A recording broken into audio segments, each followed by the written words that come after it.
Hey, Linnea, isn't it Monday? It's Monday. Why are we here? Why are we here? That's a great question I ask myself every day, but I think today it's because it's a special Monday. Oh, yeah. It's special because we have a special live recording of the Minute Women podcast.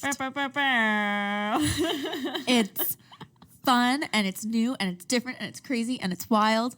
And it's here just for you, Minute Women listeners. Yeah, so we were at Pickford Black in Halifax. Thank you so much Thursday. to Pickford Black and the amazing staff there, including General Manager Billy, who took very good care of us. So nice. And we had the best experience. So many people came out, so many of our friends, and like people we didn't know, which was actually exciting. Yeah, people I had no idea were going to come came, and it was so nice. And I felt so loved. So for today, we have our special supplemental episode. So we'll have a normal episode coming out on Wednesday as well. But this is the live recording. So if you notice that the audio quality or anything like that is a little different, that's why. Don't judge. Don't judge. It was also like our first time doing it. So there was lots of things to iron out day of, you know, so. And our sweet, kind, amazing, wonderful producer, Mark, was very nervous. Yeah. And so we had some technical difficulties. We got through it. So if you are surprised by how quick the intro happens on this live recording, don't judge. We're working through the kinks. And make sure that you are at Pickford Black again this Thursday. So that will be November 12th. You can go see a different BMV Media podcast. Yeah, Let Your Soul Talk with Kanar Bell. Yeah, so you can head on down for 8 p.m. at Pickford Black in Halifax, and you can watch Kanar entertain you. I think we're going to try and be there, hopefully. Grace and I are going to try to be there. So, we'll be there to give autographs if you enjoyed our first live show. Now that we're actually famous. We're kind of a big deal. Anyways, Mark, roll the clip.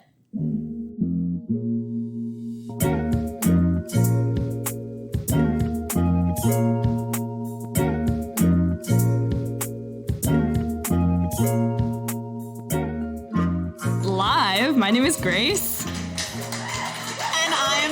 I'm Linnea. This is the first time we've held for applause, and there's actually been applause in the room. It's pretty crazy. We hold no matter what, but it's just Mark staring at us in silence instead of applause. Are we good? We're good. We're good. Minor technical difficulties will be a common thread throughout the night. Prepare yourselves for that, but also prepare yourself for laughs and drinks and so much like fun. So many drinks. $15 pitchers? $15 pitchers. If they weren't $15 already, they are now. So. They are now. You're welcome, in other words.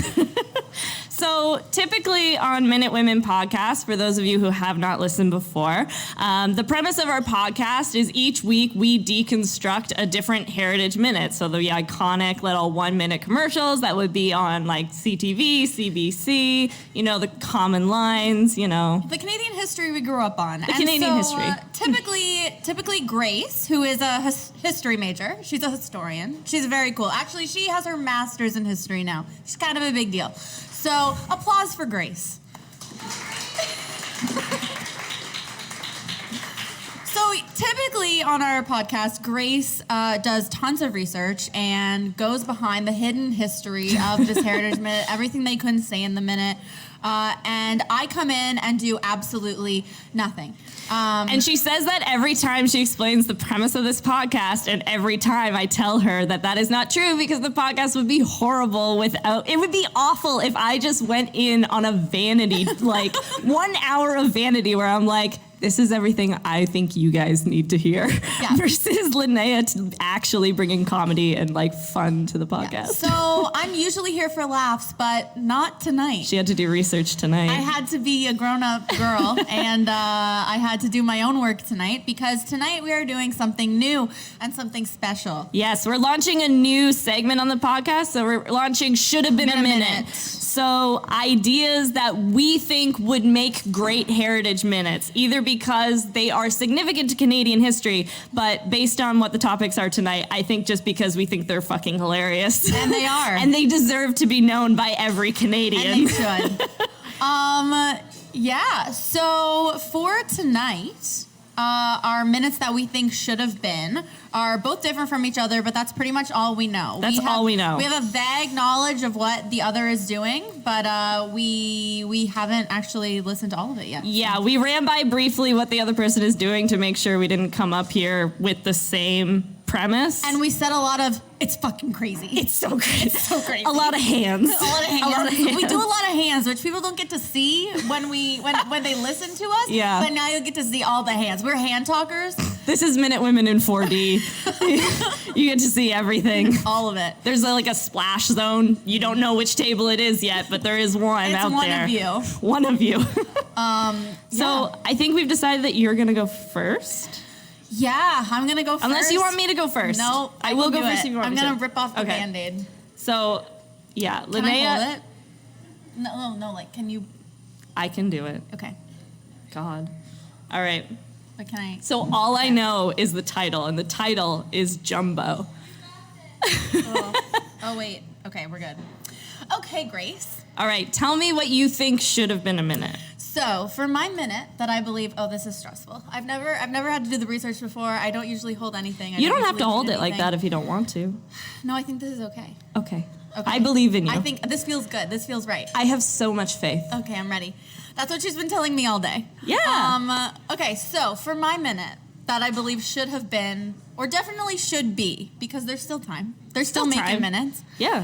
Thank God, or we'd have nothing to talk about. We'd just be a short-term business. This is a story of tragedy, turmoil, murder. We love murder on this podcast. And a small Canadian town holding on to the only monumental thing that has ever occurred there. Ooh. This is the story of an elephant named Jumbo. Ooh. Okay. No, I'm excited. I'm excited. I channeled my inner river There's an dance elephant right there. in this story? I know. I channeled my inner river dance. Like, I tried to make that, like, slow at the start before, like... Mall River Shuffle. All right. So Jumbo was born on December 25th, 1860. Is this elephant Jesus? It's not. But what if? But what if? Just wait till you hear the rest of the story. Okay. So he was born in sorry. 1860 in Sudan, where just days after his birth, his mother was killed by hunters.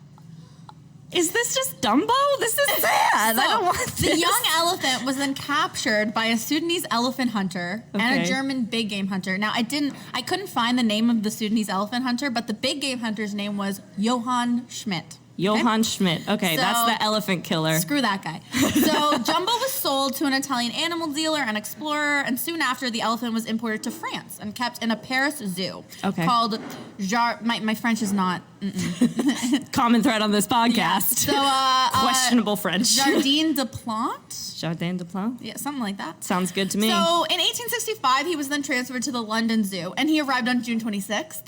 Okay. Another monumental day. That's your birthday. That's my birthday. Oh my gosh. I know. So Conspiracy. conspiracy.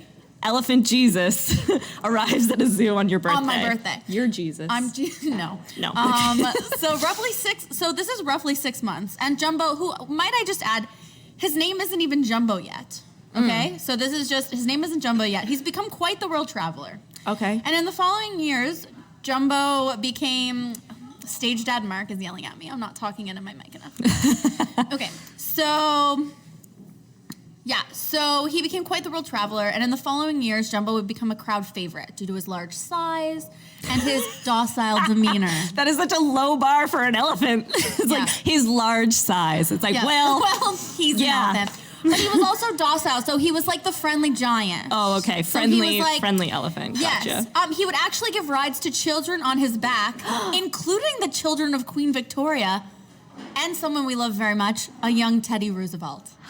Teddy Roosevelt rode on the back of Jumbo the elephant? He sure did. Why isn't Jumbo at Mount Rushmore? Rushmore, that's Rushmore. it. That's it. He's not, but we'll get into how he was remembered. Okay. We'll get there. Sorry. So it was roughly around 1865 that Jumbo was actually given his name. So the London Zookeeper Association spent months deciding the perfect name for this elephant. Of course. You can't just name an elephant off the cuff. Exactly. So for some reason, they decided to choose 2 Swahili words.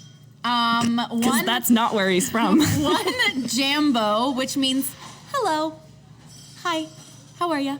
And the other, which means chief. Oh. So he's like, hello, chief. So his name is a combination of the words that mean hello, chief. Yeah. All right. In Swahili. In Swahili. For the Sudanese elephant. Exactly. Okay. So I think it's also important to mention right now that jumbo isn't a word.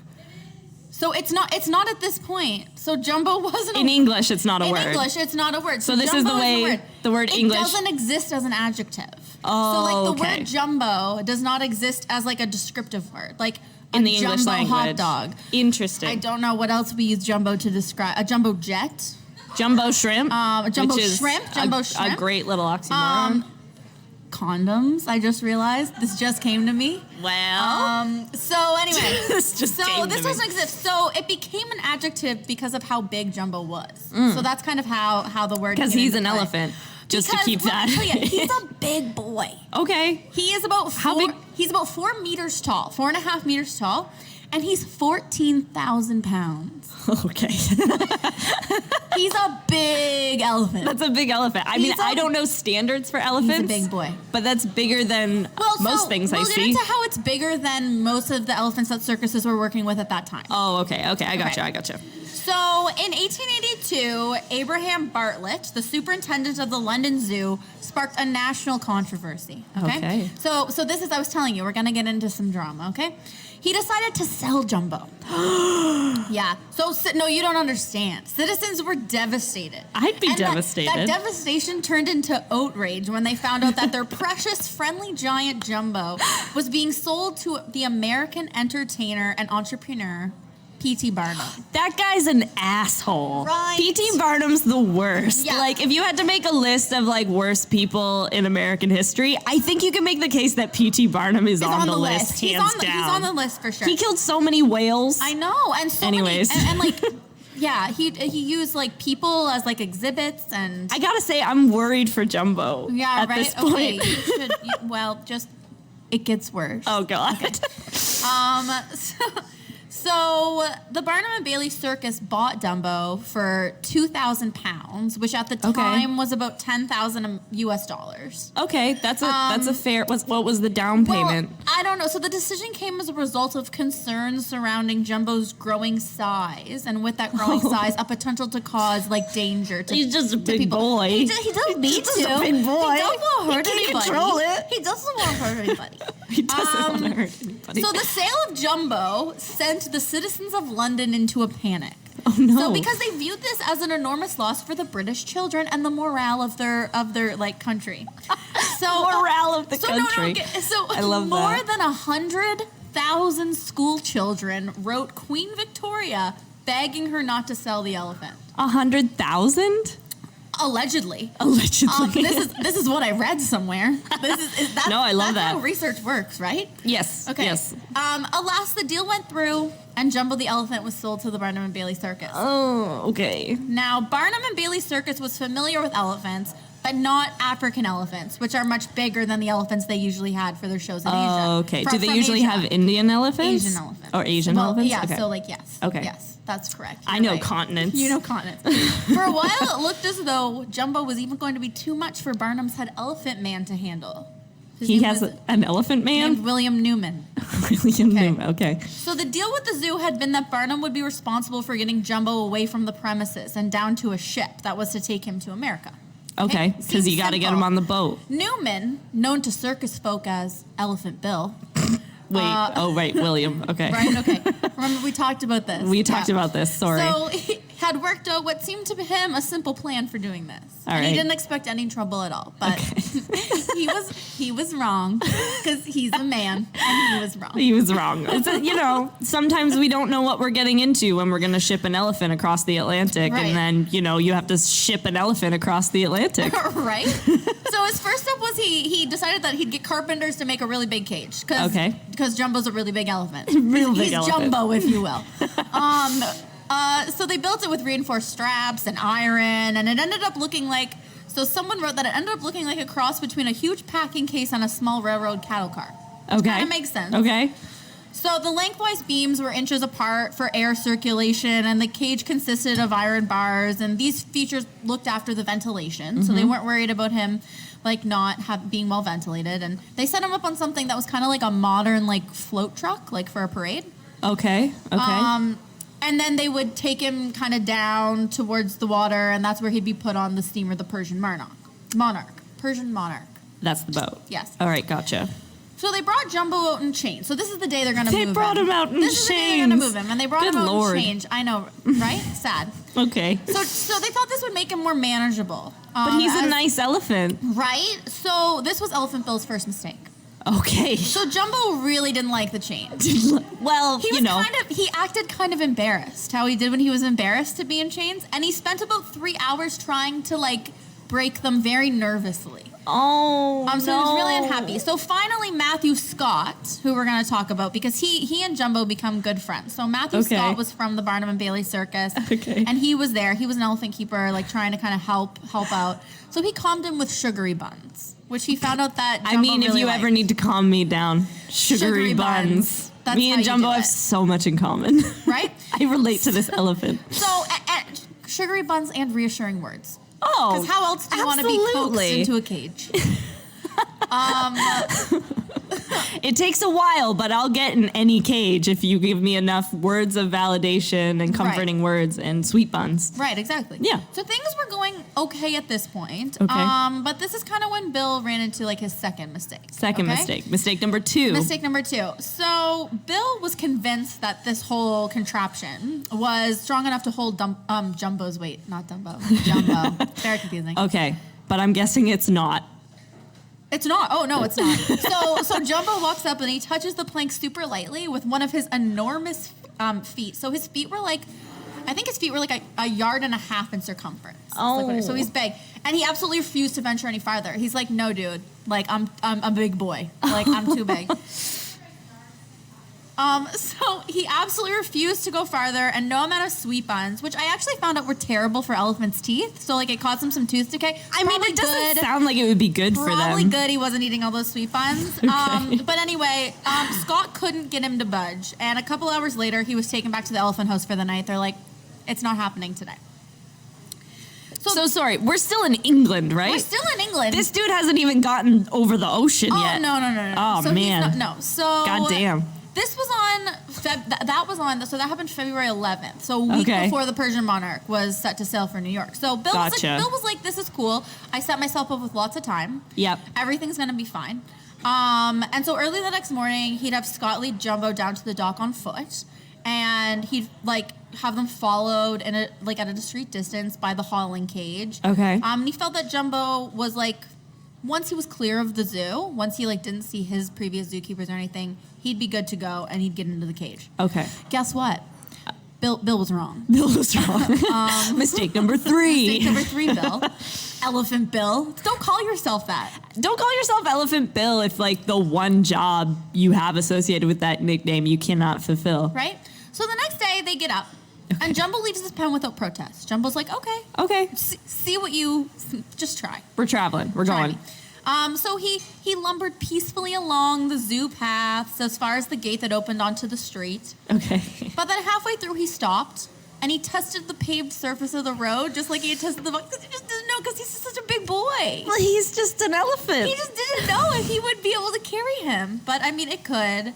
So you know, he didn't think the road could hold him, and he backed timidly, like, backwards. Oh. But Scott kind of scolded him and was like, buddy, like, it's fine. Like, you can do it.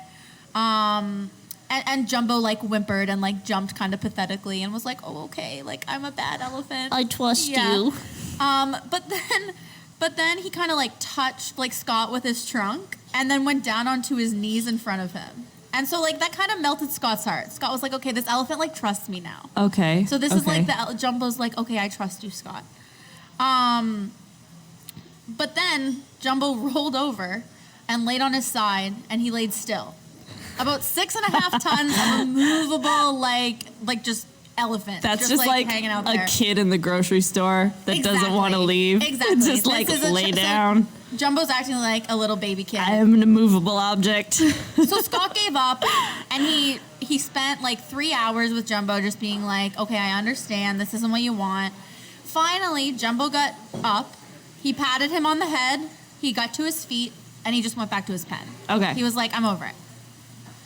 So Elephant Bill notified the captain of the Persian Monarch that Jumbo wasn't going to be there when the ship set sail. They're going to have to figure something else They're going to miss the ship. So he arranged for passage on the next ship from the same company, which was the Assyrian Monarch. Okay.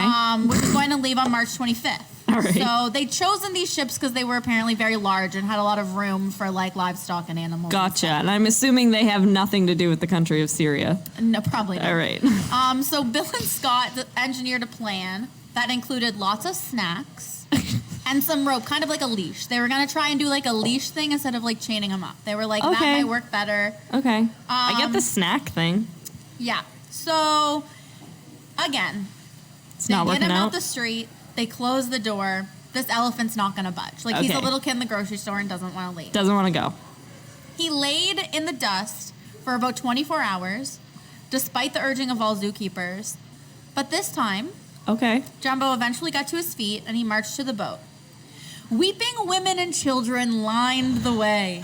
And the story of the brute's reluctance to leave his young friends in England was broadcast and became a feature of the news that week. Because I'm sure up until that point, they're like, look, the elephant doesn't want to go. The elephant loves us. Exactly. That's exactly what they said. And if this wasn't a live show, I'd do my terrible version of a British accent that Mark always cuts out. Are you hanging me out to dry right now and I'm the only one Yours who's going to is do better. terrible accents? Yours is just better. It's not. This Good.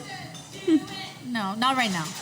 Maybe later. I'll drink some more and then. I'll drink another pint and then the accents will come out. So, after hearing about his defiance to leave the zoo, a national outcry which verged on mass hysteria ensued. Okay. Okay. So the editor of Vanity Fair, who wasn't noted for his like sentimentality. Sentimentality, is that's a word? Okay. It's a word I wrote, so I think it's a word.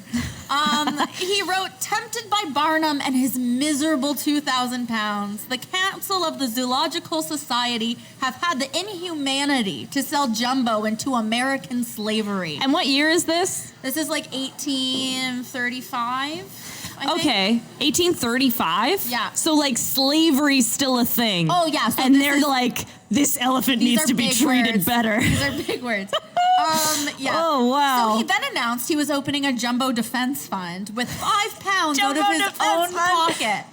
Yeah, this is like when Harambe happened. Yes, this is the original Harambe. Holy shit. He invited his readers to contribute. Alas, didn't matter how much he raised because Jumbo was onto his new life in America. With PT. He was on the boat. All right. So we're going to jump ahead in time. It's 1883 now. Okay, 1883. Wow, he lived a long time. Yeah, it's a while later. And How long do Barnum- elephants live? I don't know.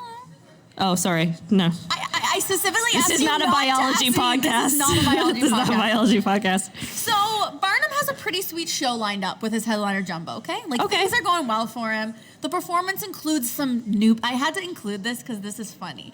So the performance includes All right. some Nubian warriors, Oh. a few fierce Afghans, and Yeah. a voluptuous company of East Indian dancers. Well, that Okay. sounds like a show written by a white dude in the 19th century for sure. Right? Okay. Yeah, hell yeah. So this show opened at Madison Square Garden on March 16th, then toured New York, Pennsylvania, the New England states, and then it came to New Brunswick, Quebec, and Ontario. Oh shit, y'all. Yeah, Jumbo made it to the East Coast. He was International here. tour. Yeah. So this is where the story of Jumbo gets to its tragic point. Oh, it's not tragic already? No, it sounds pretty sad. It gets worse. Oh I my told you. God. Okay. So Barnum and his team are nearing the end of their tour, and they're in a very small town in southwestern Ontario called St. Thomas. Oh, okay. So yeah. it's September 10th. It's just the beginning of fall. Yeah. It's nice weather. So the show's played well over 100 cities and towns and covered almost 8,000 miles. All right. So the circus people are wearied with the endless routine and expected St. Thomas to just be another typical show. Typical show. After lunch that afternoon, the show began. All the acts went on as they always had, until it came time for an equestrian named Nicholas. Okay? So Okay. he was supposed to do this jumping thing he was bareback on a horse and they're like jumping over hurdles and stuff. The horse is going really fast. He like goes backwards, frontwards. So like there's music.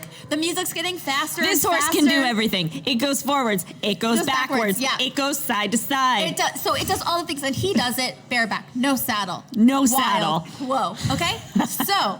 Okay. All right. So at the point before the grand climax, so he's kind of at the like second highest jump. Okay. Nicholas lost his grip on the bareback and he fell. Oh shit! Should have worn the saddle. So he gets carried out super quickly, and the audience hardly had time to kind of realize what had happened. So the show went on. People laughed at the clowns. They gasped at Jumbo's towering bulk, and Nicholas died. He died. Nicholas died. Whoa! Horse guy died. Wait. Okay. Dead. Wait. Yep. So we have death We have death. Okay, so that's the death. during the circus. Yeah. And people are watching. Yeah, but they like scooped him out real quick, so he just like died behind the circus tent. Like it's fine. What? It's fine. So his death cast a chill of gloom over the circus folk. No shit. Yeah, but they followed their tradition, didn't let the public see how they felt. You know, they're like good clowns, like keeping smiles on. So All right, team, we're going to and that repress this evening emotion. Show, and so this is funny because this is a quote from a newspaper article about the show. Okay. So this evening was one of the best shows the Barnum and Bailey Circus had performed all year. But probably not how Nicholas felt, right? No, it's like it was the best show we've done, except for the death. Right? But even though Niklaus, even though he died, Okay, it was business as usual for PT and the rest of the crew. The animals were packed up into cages, and they were led to the trains. Okay. But as was the case, Jumbo and a little trick elephant named Tom Thumb. He's miniature. He's a little baby. My God. He's a little baby. They closed the circus show every night, so they were going to be packed to be transported last. Okay. Yeah. Okay. So the circus train was to the far side of the yard, separated by a grand trunk main line. Okay. And then a narrow strip of kind of like cinders in between to separate like the transportation track and then like the commercial track. Right. Okay. Okay. So while Jumbo and Tom Thumb were being led by their keepers down the main line to their cars, special freight number 151, drawn by a GTR locomotive number 88, came. Our favorite. I love trains. That's not true. Came rushing at them from behind, westbound on the same line. Wait. Yeah. Oh no. Just wait. It gets worse. Okay. So the moment the engineer saw them, he whistled for the brakes. But 1883, this was 4 years before the Westinghouse air brake came into use on freights, and brakemen still had to use brakes like on a signal by turning a big hand wheel. Like, so this is taking some time. Train stuff. It's not moving fast. He threw the engine into reverse, but Jumbo, who'd reportedly seen the yellow glare, seen the glare of the special oils lamp headlight reflected on the tracks a few seconds before the engineer blew these 3 short whistles, realized the danger even before Scott did. So even before his keeper did, Jumbo was starting to freak out. Jumbo's like, there's a train coming. So he trumpeted so loudly, the sound was heard above the big tent, over the noise of the band and everything. People started to come out because they were like, what's going on? So Jumbo then started to run wildly down the track. No, you got a serpentine, Jumbo, serpentine. This is Scott. Scott is literally doing exactly what you're doing. Scott's like, serpentine, Jumbo. We didn't go over that in training, but do it. We didn't do train safety with the elephant. There was no escape to the right. No. Because the long circus train on the side blocked his way to the wall. And on the left, there was an embankment, which was only about a 6-foot drop. Okay. But it scared Jumbo him. was really scared. Because he's like a tame elephant. He's a tame elephant, so he was really scared. God. So Scott tried to get him to swerve to serpentine to go down that side safely, but Jumbo paid no attention. He was so afraid of stumbling and falling down the steep slope than he was of the onrushing train. So with Scott running frantically beside him, he sprinted away along the main line as fast as he could go. Tom Thumb was sprinting too, equally determined not to risk the embankment, but with his much shorter legs, he couldn't keep up to Jumbo, who quickly left him behind. Scott's idea Jumbo's like, fuck you, Tom. Well, Scott's idea was to get Jumbo to the far end of the train where he could turn right across level ground before the train overtook them. But it was gaining on them fast. No, oh my God, this is such a chase. When Jumbo was still 7 car lengths from the end of the train, the cow catcher, which I didn't know what a cow catcher was, so I looked it up. But it's that like grated part on the front of like old school trains, like the triangle grated thing. Yeah. Okay. For cows, I presume, not elephants. Right. So that hit Tom Thumb, and it knocked him on his side. But he was like kind of to the side of it, so it broke one of his legs. But he was okay. But by the time Jumbo had gone one more car length, he too was hit. Jumbo got hit by a train? Cow catcher caught him on the hind legs, bringing him down like a tackled football player. No, wait. Is this why this is important to Canadian history? Flung him violently against the 6th show car, according to an onlooking circus performer. Oh, no. The engine plowed on for a few feet, slamming Jumbo. I'll just stop this. I'll just skip this part. Let's not get graphic. So he got hit. Okay. So he's hit by a train. Scott, is he okay? Scott jumped clear of the track in the nick of time and wasn't hurt at all. I don't care about Scott. But Jumbo was mortally wounded. Mortally wounded? The crash had been so full of driving force on one hand and inert massiveness on the other that those who were there when it happened, Grace, do you know what they said? What? They said that the noise was so sudden and appallingly loud that it sounded more like a collision between two engines than between one engine and a creature of flesh and blood. That's fucked up. So Jumbo lay huddled against the circus train, his skull fractured, deep gashes in his leathery side, breathing heavily. Jumbo was still alive, but he was fading quickly. I'm not having fun anymore. His moans of agony carried nearly as far as his terrified trumpeting had done. Oh my God. But then Scott stretched out on the bloodied cinders beside his old friend's head. Oh. Men being vulnerable, you know how we love that. Oh no. He tried to comfort him, and Jumbo seemed to understand. Oh. His moaning quieted at once, and he reached with his trunk to take Scott's hand. This is all from the circus onlookers, so like this is just their account. The circus onlookers are like, I've So he never seen a bond more powerful than the bond between that man and that dying elephant. So Jumbo died a few minutes later. Oh, come on. Jeez. All right. When it could be So seen the elephant's that, dead. Right. So when it could be seen that he was no longer breathing, Scott got to his feet.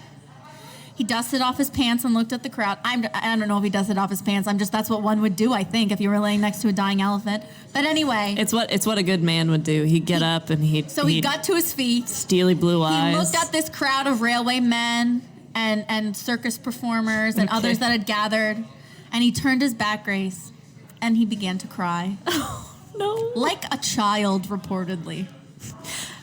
Fuck those journalists. It's like, that man was crying like a baby. He watched that elephant die, and he cried. It's like, duh. So, hours pass, and it's time to move Jumbo off the tracks. They need to move him off. The train's got to keep running. So it took a great many of them to do it. They used kind of some of the ropes they had and levers. He's a big elephant. She's a big elephant. So with immense effort, they got the carcass to the edge of the embankment of which Jumbo had been afraid, and they kind of settled him down and slid him down to the bottom of that. Alrighty. They said that he had kind of been placed upright against the wall, and he looked like a big toy leaning against the wall of a child's room. Great. So there he stayed for the night, and then the train pulled out, and the first story of Jumbo's death went to the wires. So the first article said that while Jumbo was being transferred to a car in London, on the London and Port Stanley Railway in St. Thomas, he'd been struck by a freight train. It gave no further details. Okay. But it did mention the death of Nicholas, who within a few hours was so completely overshadowed by Jumbo that he never made the news again. So that was it for him. Just that one little article. I mean, I agree with the priorities of the newspapers at this time. Yeah. So Barnum got the news the next morning, and Because Nicholas was being an idiot. Jumbo Nicholas was an being elephant. dumb. Jumbo was just a good, sweet elephant. Okay. So, P.T. No. We stand Jumbo on this podcast. So- How dare thee? P.T. Barnum got the news of the accident the following morning.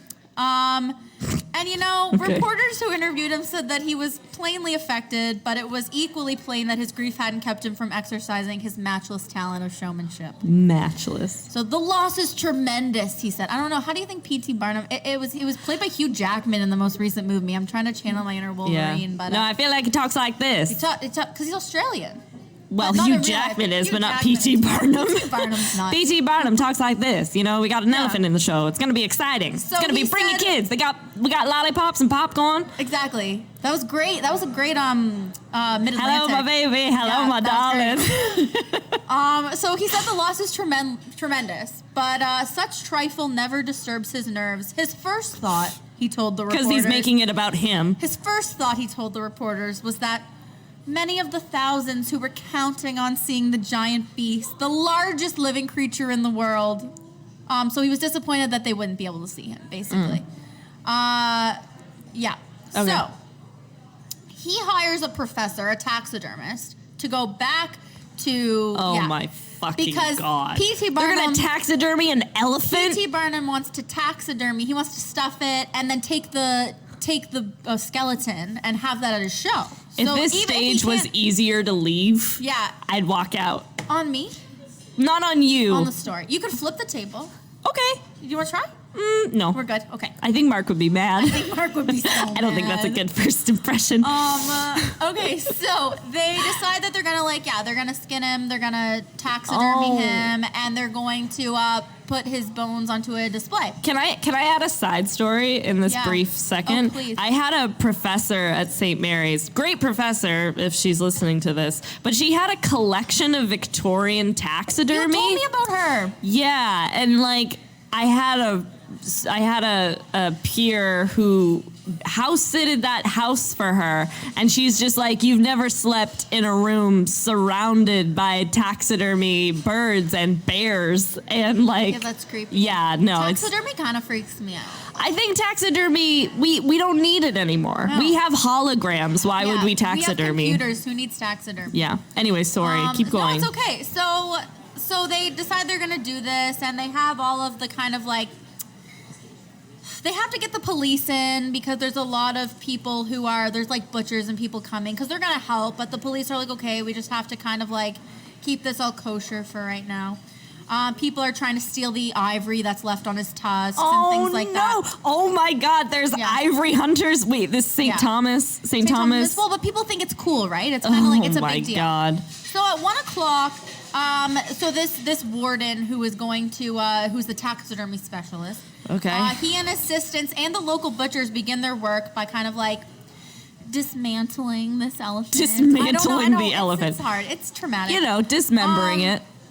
So then the butchering was started. So the butchering involved being more, it was more than that guy and his assistants could handle. So the warden and assistants could handle. He's a big elephant. So many of the butchers actually took elephant meat back to their shops, but not ever having worked with it before, like, none of the meat ended up getting eaten or sold. Apparently, wait. People were like, butcher? Yeah.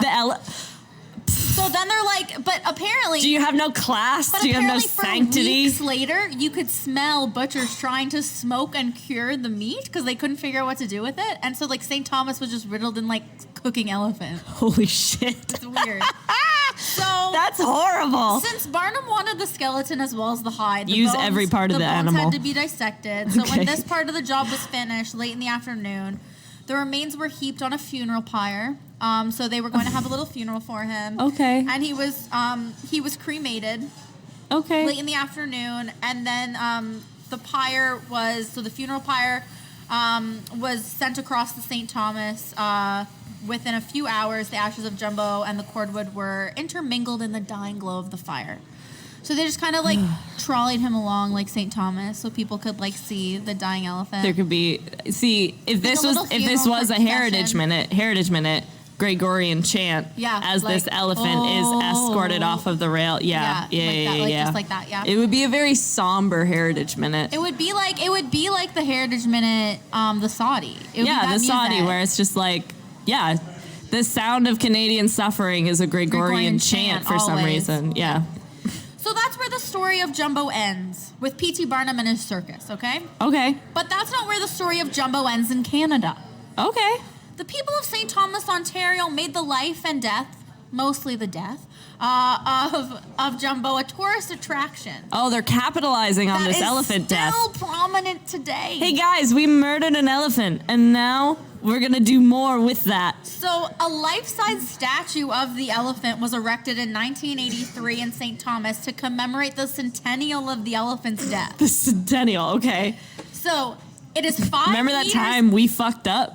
Right. Let's build a statue to that. So it's about 5 meters high, and it shows Jumbo with beautiful tusks, even though he lost his in captivity mostly. Right. So it's located on Talbot Street in the west side of the city. So check it out if you're ever in that part If of you're town. ever in St. Thomas, Ontario, elephant murderers, all of them. But then, in 2006, a smaller replica of the Jumbo statue was inducted into the North American Railway Hall of Fame. Railway Hall of Fame. Our in the greatest category, moments. do you want to hear the category?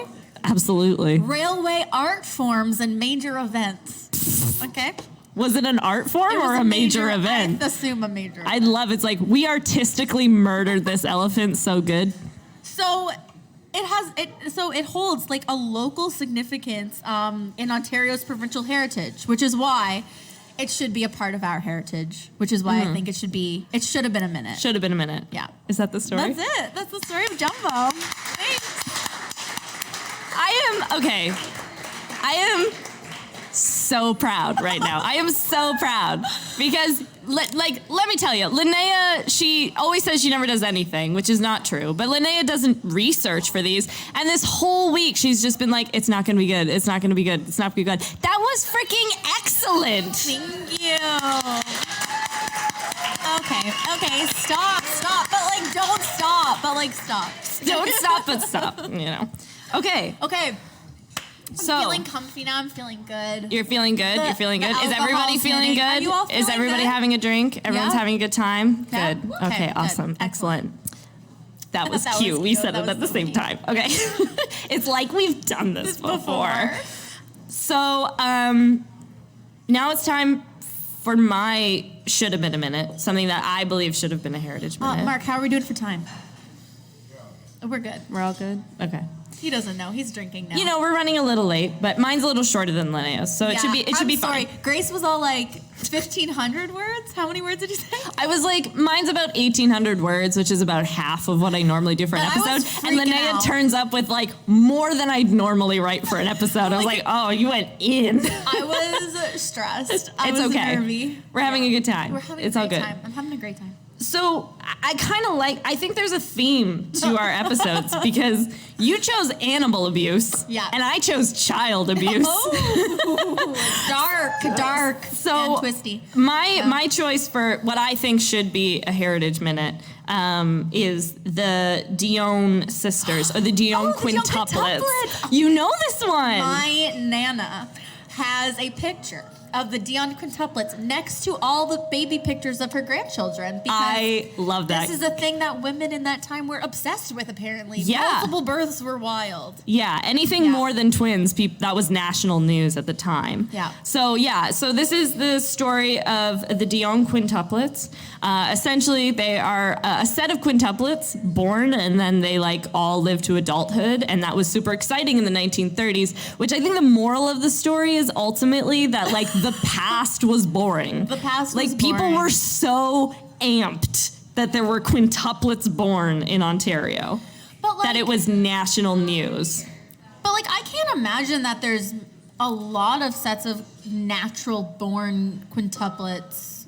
That's At true. all. That's usually, true. because usually when you have multiple births to that capacity, a lot of times you hear of the shows like John and Kate +8 or whatever. Octomom. That's so that Yeah. but that's in vitro. Yeah. So And I will say, Octomom, people were interested for a year. This, the Dionne Quintuplets, this is their whole life. Yeah. It's insane. Okay, I'm ready. Let's get into it. Okay. Let's deep dive. So the Dionne family was headed by Father Oliva and Mother Elzire Dionne. Those aren't real names. They're not real names, but we're gonna go with it because Okay. that's what they call themselves. Okay. So the couple was married in 1925, and they lived outside the town of Corbeil in a farmhouse. By 1934, the Dionnes already had 5 children. So they had Ernest, Rose Marie, Therese, Danielle, and Pauline. Shortly after Pauline was born, Elzire became pregnant again, and she suspected that she was carrying twins. Okay, so she thought multiple. So she's just this ain't like the other 5. I'm a more veteran babies. of this, Yeah. and this ain't normal. Yeah. So at around 3 months, Elzire became suffering from cramps, and she lost what she thought at the time was a triplet. So she's just oh, I must have been carrying triplets, Oh, okay. and I've lost one of the triplets. Still twins. Yeah. And she's like, don't worry, there's still going to be 2. Nobody's stressed. No stress. At 7 months, Elzire went into labor. Dr. Alan Roy Defoe is credited with ensuring the successful live birth of what wound up being quintuplets. That's bonkers. Can you imagine today, like going into the, like, and not knowing? Like, people freak out when they don't know the sex these days. It's like, oh, like, you got to know if it's a boy or a girl. But she didn't know how many babies she was having. Yeah, before ultrasound, she doesn't even know how many babies she's having, let alone the fact that she's already decided, she's like, all right, I'm going to give birth to twins in a farmhouse. Yeah. With, like, one dude there. Because she's already got 5, so it's like, these ones are expendable. These are just, like, icing on the cake. If I ever have to give birth, which God forbid, you know that it's gonna be the most high-tech birth it is that has ever taken place. I will be unconscious. I will be on another planet. Yeah. I don't care. I have no pride. None. But so Elzire, she goes into labor. She winds up having quintuplets. The doctor, Dr. Defoe, is assisted by 2 midwives who are initially the people that were summoned by husband Oliva. So he's like, oh, my wife's going into labor. Get the midwives. Because that's what you do. You call the midwife. Call the midwife. It's a whole show. It's a whole thing. So the Dionne family added 5 daughters to their family on May 28th, 1935. Yvonne, Annette, Cecile, Amélie, and Marie. All girls. I didn't realize they were all girls. They're all girls. The quintuplets were immediately wrapped in cotton sheets and old napkins because they didn't know they were going to have 5 babies. They're like, well, what do we have? Sponge towels. That's all we got. Cheesecloth. One baby's wrapped in cheesecloth. Cheesecloth, yeah. The 1930s equivalent of paper towel. And they were laid in the corner of the bed. Not surprisingly, Elzire immediately went into shock, which she recovered from in 2 hours. Which, like, she's the real hero of the story. So we know an absurd amount about the birth of these girls. So in total, the girls weighed 13 pounds, 6 ounces. So small. Which is tiny. So small. So tiny. So, like, their total cumulative weight was that much. I'm trying to do the math here, and that's tiny. Dividing that by 5. That's tiny. It's very small. That's small. Very small. That's less than 5 pounds each. That is a good math. Less than 3 pounds each. This is not a math podcast. Don't worry about it. Okay. So several years after their birth, there was like an early belief that was later confirmed with genetic testing that proved that they were all identical. So this wasn't like one of those instances, like this is an instance of where the zygote splits. I did biology in high school.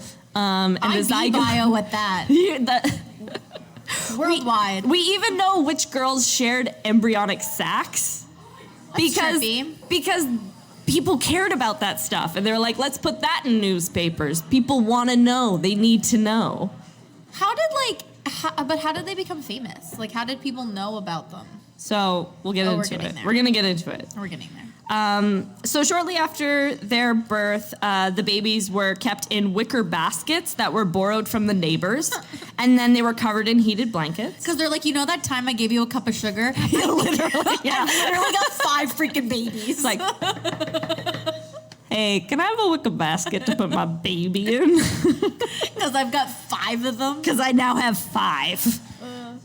So they were brought into the kitchen and then set by an open door of the stove to keep warm. Got to keep the babies warm. Okay. This is all I know about babies. They have to be kept warm, kept at a moderate temperature. And then one by one, they were taken out of the basket and massaged with olive oil. Because they're going to eat them? Like, is this literally Hansel and Gretel? Is this bruschetta? Like... We're going to munch on the babies. We need the olive oil. No, I don't know what the olive oil does. It's a little olive oil balsamic, you know, little dip. Just a little salt, just a little sprinkle. Yeah. Okay. Every 2 hours, for the first 24 hours, they were fed with water sweetened with corn syrup because their mom can't nurse them because she's in shock. Because she just had 5 And she also just had 5 babies. And I know, like, we're allowed to swear. and whatever. But those babies came out of her vagina. Like, all of them. Like, there was no cesarean. There were no drugs. Like, this lady, like, what the actual fuck? And it's also like her whole record up until that point. So she's had 5 kids, and they're like, all right, do that in a day. Do that now. Do that now, like, all at once. Now, yeah. Not okay. Not okay. No, thank you. No, thank you. No, thank you. So the babies were constantly being watched, and they often had to be roused. They were fed after like the first 24 hours. They were being fed with the 720 formula. What's that, Grace? So 720 formula is cow's milk, boiled water, 2 spoonfuls of corn syrup, and then 1 or 2 drops of rum for a stimulant. Nice. Which I imagine that on bottles of rum today. It's like, rum, it's for babies. Great for children. Great for kids. They love it. So news of the unusual birth spread quickly, and this was sparked by Oliva's brother, so the quintuplets' uncle. So it's sparked by the fact that he goes down to the local newspaper and he asks the editor how much he would charge for the announcement of 5 babies. So he's just like, can we bundle that? Oh, yeah. Can it be one announcement? I told my brother I'd make the baby announcement, but like, I really don't have the cash right now. Yeah. Can you like me a deal? I'm strapped for cash. Can we strike a deal somehow? And then the guy at the store is like, how many babies? How many babies? How many babies? Oh, buddy, we're gonna run with this. This is a story. And he did. So not long after, newspapers were picking up the story of these like miracle babies. Because I get it in the sense that this is like a medical miracle of like, oh wow, these like 5 babies, they're all born and they're all living. Yeah. Which is crazy. Before long, people from all over North America were offering their assistance. So they're like writing to the Dionne family, like, here's what I would do in your situation, which is what every parent wants to hear. Yeah, you know? So they wrote, there was a famous letter from Appalachia that recommended tiny doses of rye to prevent diarrhea, which is not what I would say rye does in the slightest. I don't think that's the purpose of rye. I've never recommended rye for digestive issues. Yeah, absolutely not. Individuals were sending supplies and obviously advice. There was a hospital, though, that sent them to incubators, which was actually helpful. Oh, yeah, that was actually useful. What do you think incubators were like, though, then? Was it like in the chicken coop? Was it like a red light? Yeah. I imagine it's like a lobster trap, but with like hot blankets over the top. And just some Just steam. a dome. Yeah. So with the 5 newborn babies and another 5 children to care for, the Dionne family was understandably concerned that they would not have the ability to care for the quintuplets. So the family is just like weird, like everybody's excited about these babies, but we have to like genuinely take into account that we might not be able to care for these 5 babies on our own. We've talked about in our Minute Women episodes about like mothers who had 2 kids, and if you're a single mom, like you couldn't take care of 2 kids, let alone take care of 5 newborn babies. Yeah, with 5 kids already. Yeah, but you know what? Luckily, there were lots of organizations that wanted to take the babies off their hands. They're like, listen. How so? Let me steal these babies. Okay, that's weird. So Oliva was approached by fair exhibitors from Chicago's Century of Progress exhibition within days of the girl's birth. Like human zoos. So human zoos. That's a good way of putting it. Oh, they're like seeking out the quintuplets to put them on display. That's not cool. It's a little gross. It's a little Ew. gross. The parents were persuaded to agree on the advice of the doctor present at birth, Dr. Defoe, and also their family priest. So they're like, this is a good move. You should give your babies away to the Chicago Fair. That's not cool. That's not okay. That's so uncomfy. Like, that doesn't make me feel good. That's bad feeling. Oh, it gets so much worse. Oh, it always gets worse. So although Oliva revoked the contract only days after, so he originally signs it, and then he's like, wait, but my wife wasn't there, and she didn't sign off on it. Therefore, the contract is null. Null and void. Okay. The tour bureau is like, nah, fuck that. We're taking these babies. These babies, they're ours. So on approximately July 27th, 1934, Oliva and Elzir, they're basically forced into... 1934, this is later than I thought. It's not that early. It's not like weird times. This is like modern This is history. like moderate times. Yeah. So essentially, what they're forced to do is sign over the custody of these 5 girls to the Red Cross to protect them from the Chicago Fair. Man. So they're like, the only way that we'd have any legal standing is if we sign with a bigger and better organization, which Yeah. happens to be the Red Cross. Okay. And the Red Cross also agreed that, it would only be for 2 years while they're babies. This is like a 2-year period thing. We don't want them when they're like toddlers. The babies will be free agents after a 2-year period, and then you can go in and like try and sign them. But they would also be covering all the medical costs because these girls were born premature. There's a lot of medical costs incurred So that's with attractive. that. Yeah. So the costs would cover nurses' wages, supplies, ensuring that enough breast milk was being shipped to the hospital. They also oversaw the building of a private hospital specifically for the Dionne Quintuplets. In February of 1935, the Dionnes, the parents, they traveled to Chicago. So I think it's an attempt to fulfill the contract is the parents go to the Chicago Fair and they're like, look, you can't display our babies, but we'll go and we'll be on stage and we'll talk about it. Right. As some kind of middle ground. Yeah. But this ends up going really wrong for them because the Premier of Ontario at the time used the Dionne's vaudeville trip as an excuse to extend the guardianship of the children. So they're like, it's not going to be for 2 years anymore. They're going to become wards of the state until they're 18 years old because they've decided that these parents are unfit. Because they went to Chicago and they're like, yeah, I gave birth to 5 kids at once. Elsier needs her moment in the sun. And the Ontario government was like, you're bad parents. This is not happy. This is not nice. No, it's bad. This is really bad. This is bad. This is what we call exploitation. This is not cool. So in 1935, the Dionne Quintuplets Act was pushed through government, and it officially made the girls wards of the crown and extended the guardianship of them until they were 18 years old.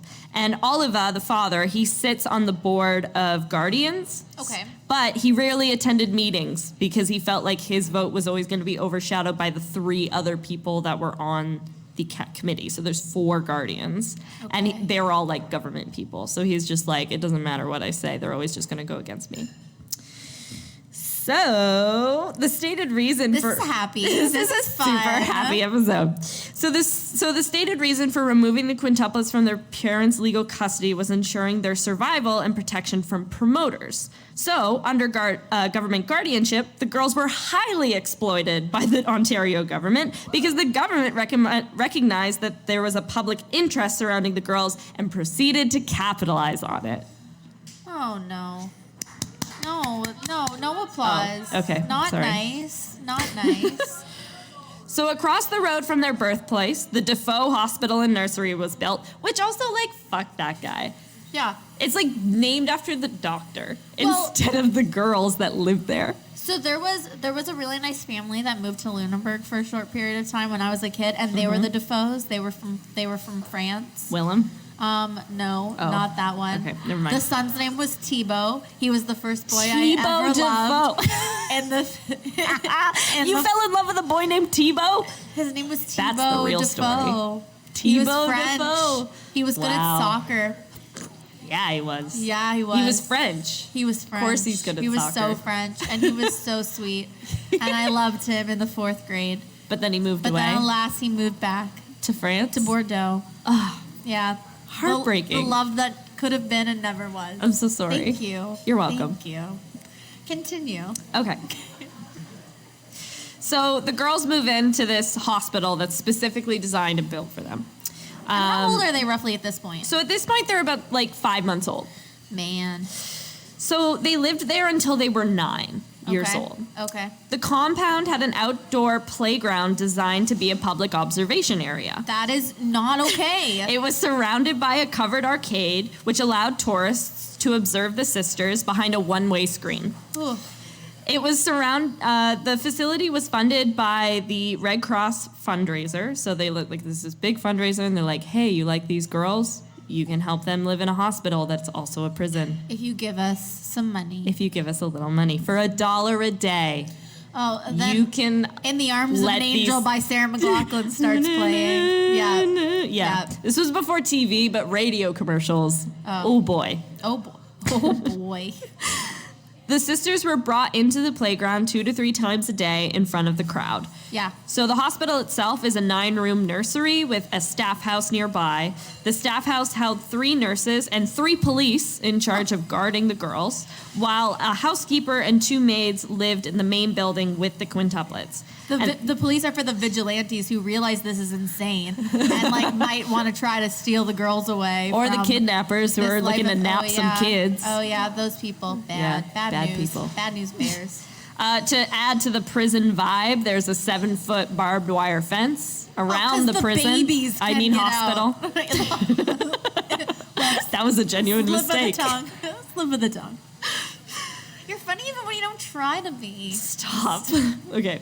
So the Dionne sisters were constantly tested, studied, and examined, with records being kept of everything. While living at the compound, they lived a somewhat rigid lifestyle. They were not required to participate in chores, but they were privately tutored in the same building where they lived.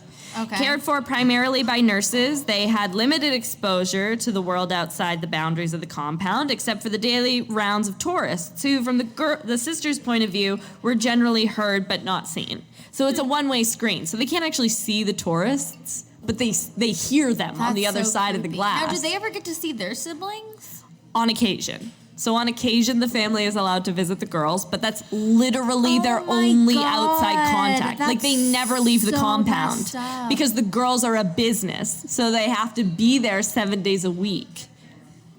That's wow. Ooh, ew. Ew, right? Ew. Yucky. I told you it's uncomfy. It's not nice. Maybe I should have gone first. Then we could have like lightened the mood with elephant I death. don't really think that Jumbo was light. So yeah, they occasionally had contact with their parents and siblings from across the road. Every morning they dressed together in a big bathroom, and they had doses of orange juice and cod liver oil, and then they went to have their hair curled. So every day they had like a blowout. I just said this to you the other day, though. I was like, if I had like all of the money, I would get a blowout every day. Like that would just be part of my schedule, like 9 a.m. blowouts. Like, and then I'd live the rest of my day. You know, if I Brilliant. had all of the money, because when your hair looks good, Yeah. you look good, feel good, do good. Yeah, that's the motto of this podcast. That's it. Unless you're 5 little girls trapped in a house. And then it's not And then nice. it's not so great. It's not so nice. Oh, did I just make it about me? I'm sorry. You can make it about you whenever you want. Okay. It's totally fine. So after they had their hair curled, they would go say a prayer, and then a gong would sound, and they would go have breakfast. No. I love gong guy. Like, there was clearly, everyone was like, we have a dinner bell. And he was like, no. Gong. A gong would be way better in this setting. And so the girls just had to listen to a breakfast gong every morning.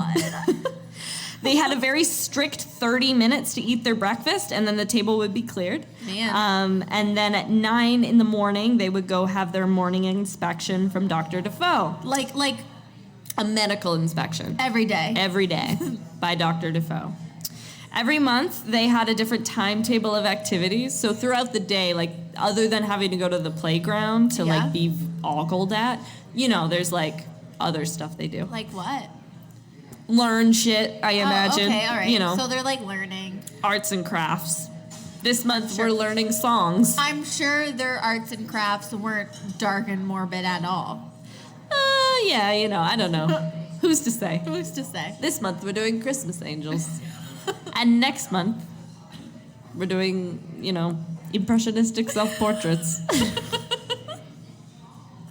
You'd be a great teacher. That's a great art curriculum. I would be such a horrible teacher. It would be bad. It would be really dreadful. Oh, Okay. shush. They bathed every day before dinner, and then they put their pajamas on. Dinner. I bet all their pajamas matched. I'm sorry. I'm gonna. No, they don't match. Oh. So after they were served dinner precisely at 6, Okay. they would go to the playroom and they This is would like say being evening on a prayers. ship. This is like being on a boat. But all the girls look the same. Okay. Let's hold hands. Okay. All of the girls look the same. Yeah. So for the sake of tourists, they had to color code the girls. No. So tourists would know which girl they were looking at. Yellow quintuplet and green quintuplet? Yes, no, literally. Quintuplet? So Annette's color was red, and all of her clothes had a maple leaf pattern on them. Cecile's color was green, and she was given turkey, which I guess fuck Cecile, because that's not a fun design. You get to wear a turkey every single day. Well, do you think it's a cooked turkey? Like, do you think it's... That's so much better. Yes, 100%. It's a cooked turkey. It's like a turkey. With the little white caps. Yes, with the little white legs. Yes, absolutely. Amelie her color was white, and she had a tulip. Marie was blue with a teddy bear, and Yvonne was pink with a bluebird. Pink with a bluebird. So this is the most fucked part to me. Okay, I'm ready. Approximately 3,000 people a day visited the facility. Where are they? So this is in Corbeil, Ontario. Tiny little town. I was gonna say, I've never heard of that. Middle of nowhere. 3,000 people a day 3,000 people are going out of day. their way to go to this hospital to see these girls just like play. Oh, that's not cool. That's not good. That's not okay. Between the years of 1936 and 1943, which is when it was open for people to go, 3 million people walked through the doors.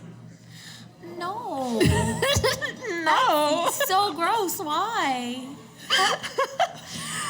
Their father ran a souvenir shop that was across the street. Oh, Dad. And so now that it's like a facility with multiple buildings, it's called Quintland. No, it's not. So it's got a name. It's like Dollywood. No, it's not. Quintland is what it's called. No, that's gross. The souvenirs picturing the 5 sisters included autographs, which I would love. It was like the autograph of a 3-year-old, which is just a scribble. They like take her hand and they're like, "Oh, right, write your name, Yvonne." And she's like, "Why is there a Y in my name?" That doesn't make any sense. That doesn't make sense. Because this is how the Dionne Quintuplets talk.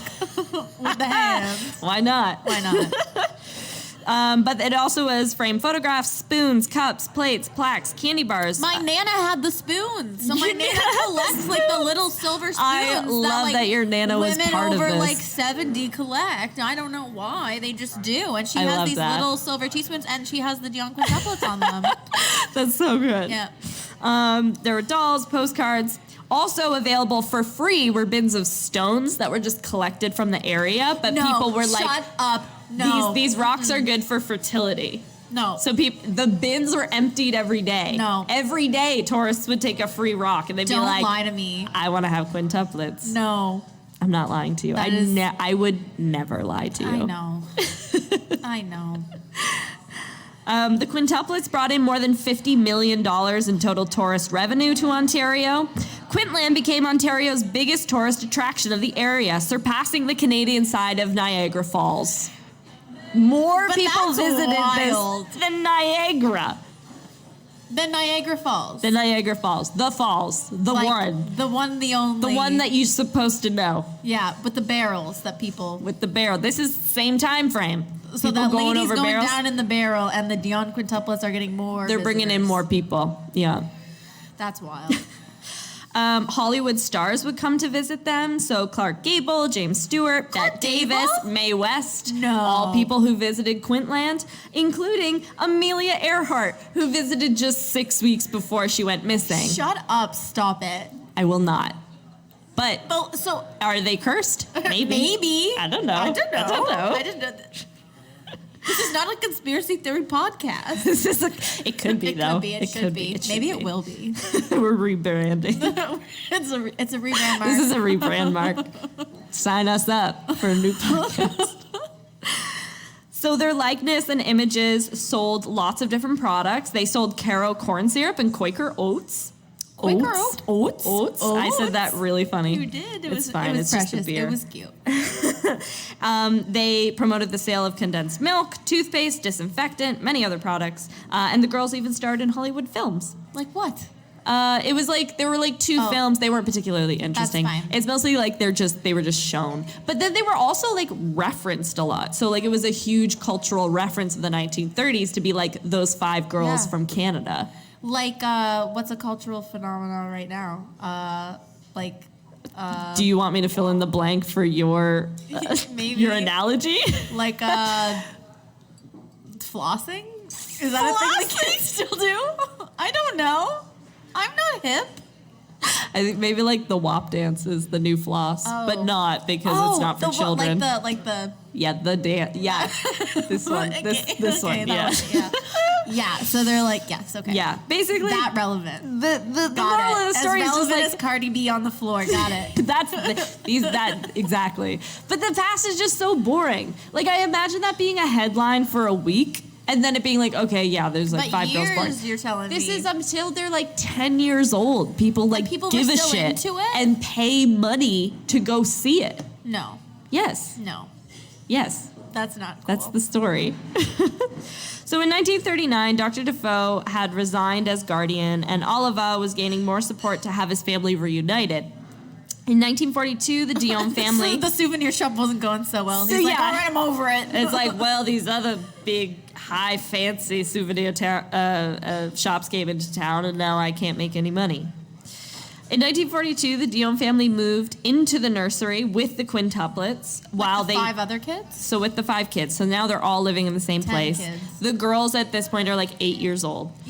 And this is while they're waiting to have their new home completed. In November 1943, the entire Dionne family moved into their new home, which was a yellow brick 20-room mansion that was paid for out of the quintuplets fund. The home had many amenities that were considered luxuries at the time: telephone, electricity, hot water, and the name of the house, it was nicknamed the Big House, which, The Big House. Great nickname, super inventive. Super smart. The building is now a retirement home, so you can still visit the Big House if you want to. I bet the people, okay, at this point in time, though, I bet the people living in that retirement home are all over the fact that, because my Nana, they were the right age. She's getting close to like retirement home age. Yeah. That's where she's going. They were the right age. I love my Nana, but that's where Nana goes. That's where Nana goes. She knows. She says, as long as you come and put a shawl over my shoulders when I'm cold, it's fine. It's fine. It's fine. She knows. But yeah, she would be so into that if she was in the Dionne You could sell her Quintuplets. that, Maybe yeah. I'm gonna sell it. I'll be like, we'll send you to Ontario. We'll never visit. But she'd be like, okay, let's go. Let's do it. Let's do it. She loves them.